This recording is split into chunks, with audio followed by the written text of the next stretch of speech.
Welcome to Relate Higher, a podcast dedicated to providing the leading standard in conscious higher relating and to teaching you a conscious framework for all of your relationships. This is your go-to resource for developing meaningful, conscious relationships across your life. I'm your host, award-winning relationship coach and consultant and former family lawyer, Letitia Ringe. I'm so glad you're here.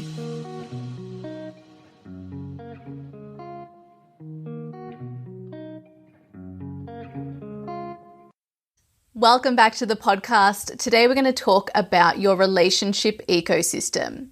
This is a really beautiful way to look at your community and at your relationships, and a really smart way to look at them too. Because for most of us, we have an unconscious, or for some of us even a conscious desire to have and find that one perfect person in our life.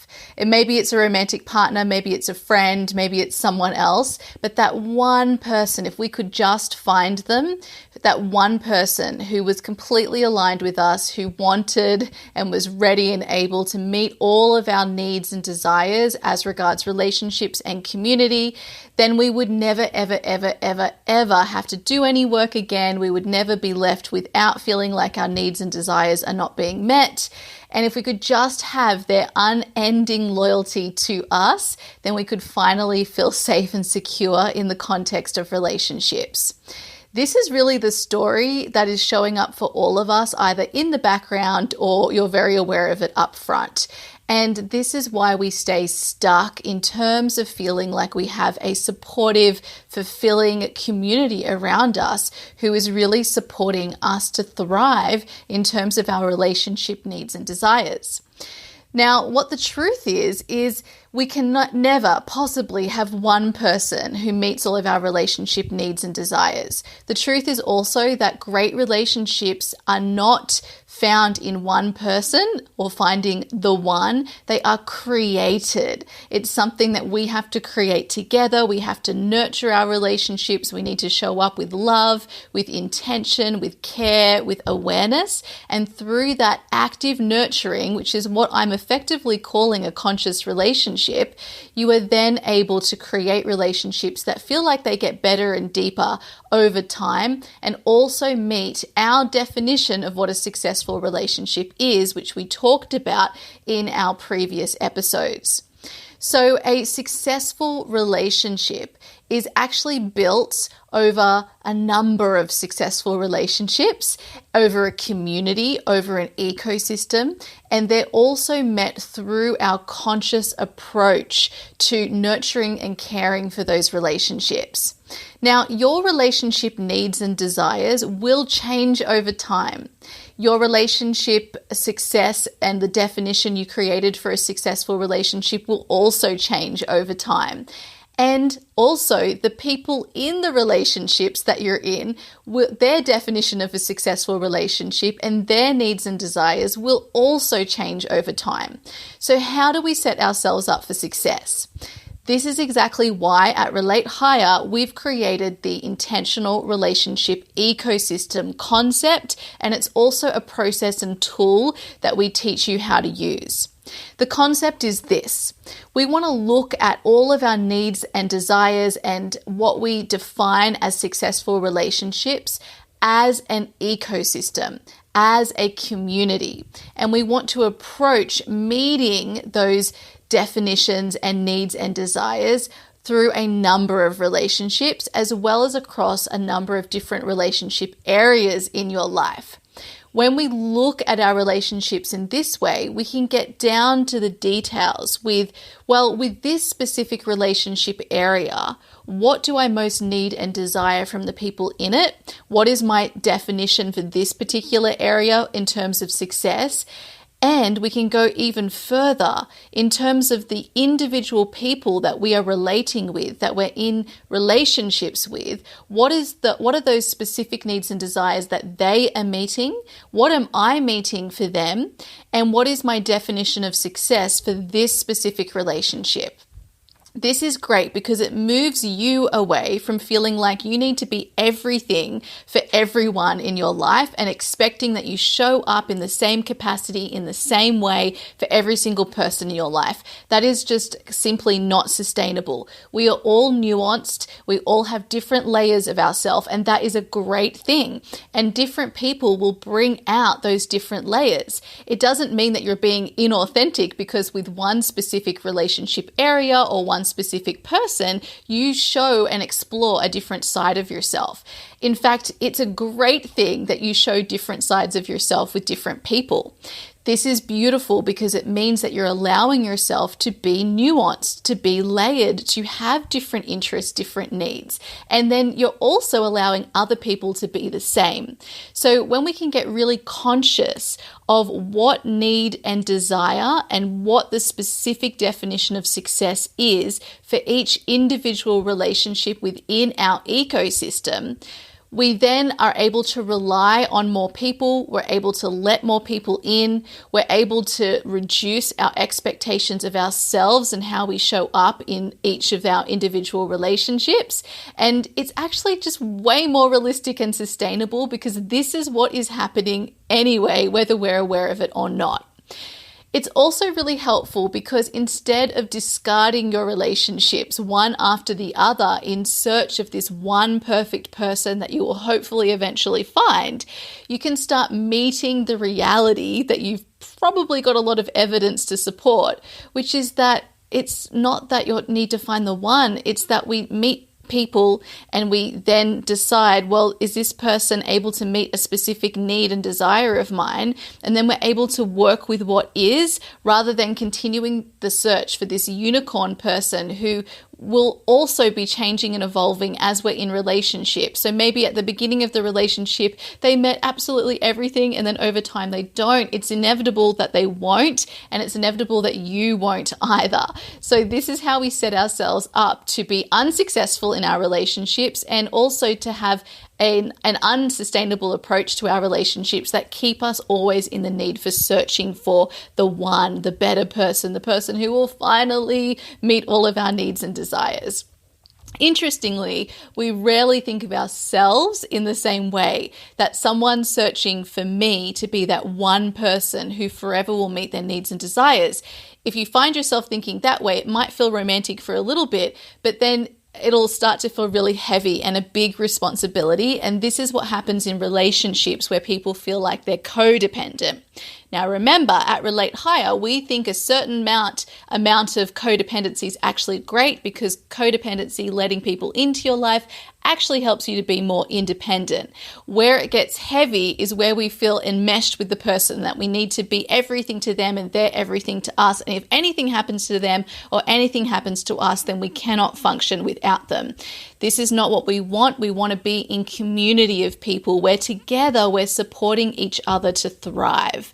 This is such a beautiful way to approach your relationships, and it takes the pressure off everybody in it so that we can show up and come from a place of true generosity and freedom and choice, that we want to be here and that this is what we're expressing here. And we still continue to explore our individual relationships, and maybe those needs and desires that are being expressed change over time. So there's still the possibility for new layers within the relationship and new depth, but it's not needing to be everything to everyone, because that's unrealistic and it really doesn't feel good.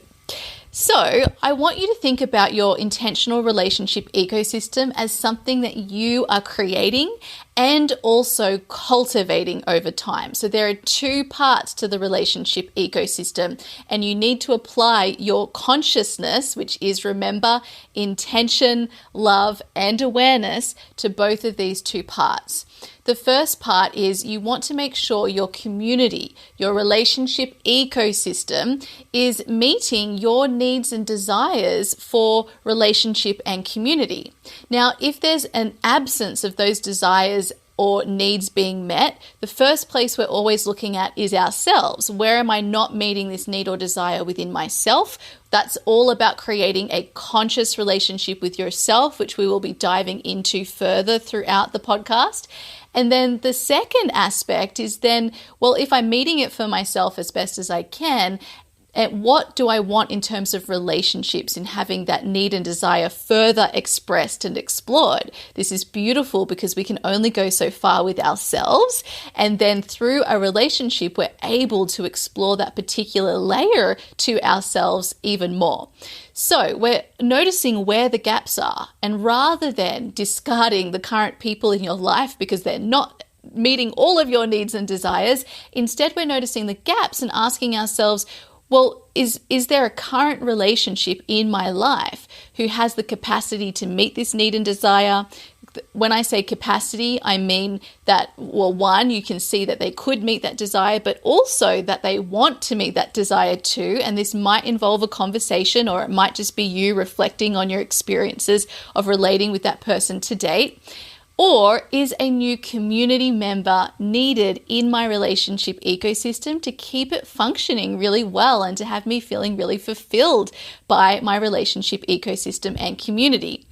This then allows space for someone else to come into the container, and then you know what you're looking for as well. As you go out there and meet people, you're looking for someone who can really join you in meeting this need and desire.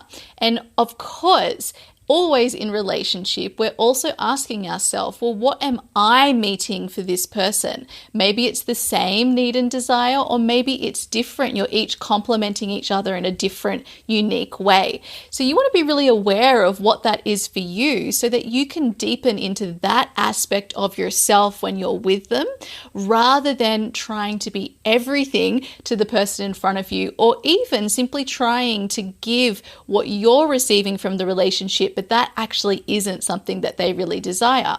Now, we can see this even in the area of love languages. You've probably all heard about the 5, now 6 love languages.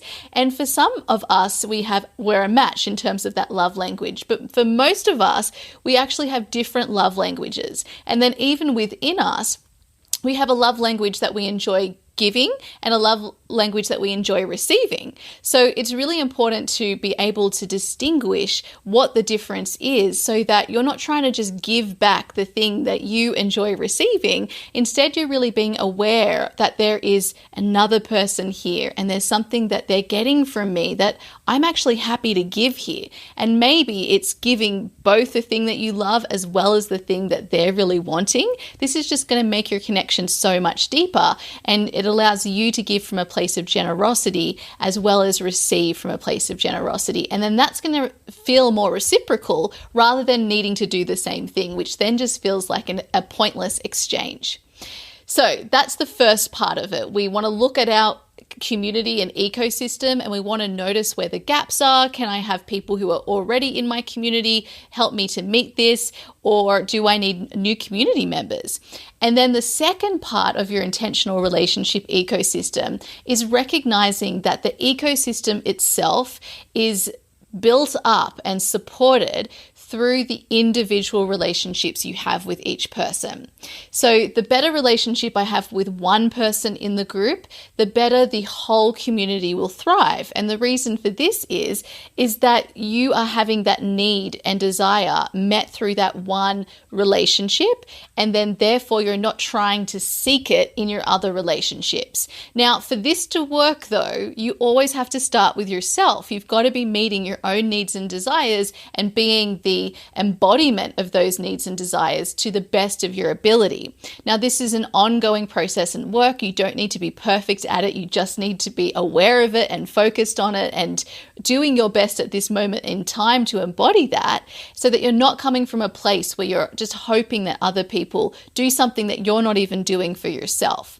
Now, with that as the basis, then in your individual relationships, as you put your attention and awareness and love into nurturing each individual relationship for what it's here to give, both you and the other person, this then allows you in the context of your community to feel more fulfilled, which is great for the whole community itself. And obviously it's great for the other people who are in the community too, because they are feeling cared for as individuals and then part of this community that is supporting each other in different ways. So in order to do that, this is where the conscious relationship container and approach comes into play. When you understand how to nurture and care for your relationships through using an intentional, loving, and aware approach, which is the conscious relationship container and process that I'm teaching you here on the Relate Higher podcast, you are then able to better check in throughout the evolution of your individual relationships to understand, well, is this need and desire actually being met? If it's not, what do we need? What am I meeting for them? How are these needs and our definitions of success and desires changing over time? And then we keep checking in and being with where we are and then allowing this beautiful relationship to continue to grow and evolve and for both of us to experience it and for it to take us somewhere else that we could never have imagined initially.